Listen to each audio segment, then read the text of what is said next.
It's being called a political shocker, perhaps the start of a great divide or a new beginning in the Republican Party. We're talking about last night's upset win over House Majority Leader Eric Cantor in the Virginia primary. And it turns out the man who beat him spent his high school years in Brooklyn Park. Fox 9's Paul Bloom joins us with more on the Minnesota connections.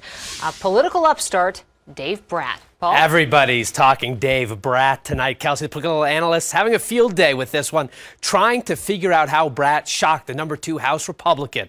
Was it immigration reform, the debt debate, a Tea Party surge, or a national leader who simply forgot his Virginia district? Whatever the answer, the Park Center High School class of 1982 could not be more proud.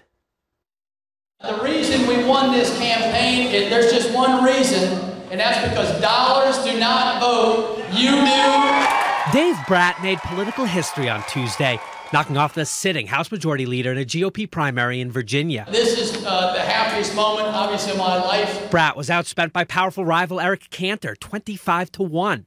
Yet when all the ballots were counted, Brat had garnered about 56% of the vote. He knocked off the House Majority Leader. Has that hit you yet? I don't know if that it's hit anyone yet that's happened, but I think if anyone was going to do it, he would. And while the nation was just starting to learn about the political newcomer who shocked the world, here in one corner of the metro, Dave Brat's name and face is a familiar one. He was involved in a lot of different things. Brat spent his high school years in Brooklyn Park with his family, graduating from Park Center High School in 1982.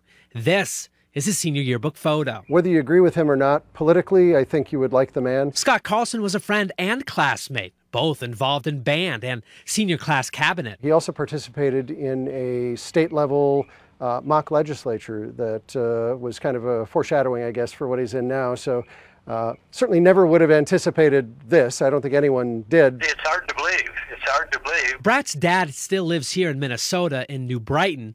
And while he didn't want to be on camera with us today for fear of stealing the spotlight from his son, Paul Brat did provide a little insight on what some are calling a political earthquake. He said right at the outset, I'm going to tell the truth, and if I lose telling the truth, so be it. But I'm not going to try to deceive people just to get elected. Of course, Brat still has the general election in November, though his Virginia district weighs heavily Republican, so he's likely to win that. What is fascinating, though, he will square off with a Democrat who is also a professor at the same exact small college where Brat now teaches economics. Paul Bloom, Fox 9 News.